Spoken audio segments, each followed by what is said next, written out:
নিচ্ছে শাক, বেসন, নুন, হলুদ, লঙ্কা গুঁড়ো, জিরে গুঁড়ো, জল, সবগুলিকে মিক্স করা হচ্ছে।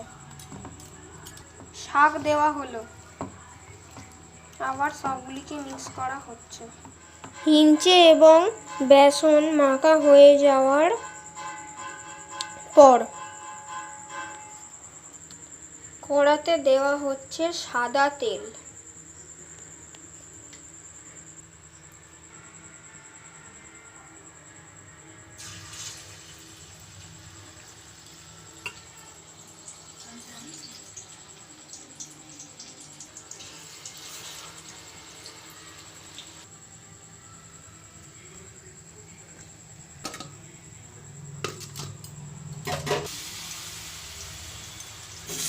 এইভাবে লাল লাল করে সমস্ত বড়াগুলি ভেজে নিতে হবে।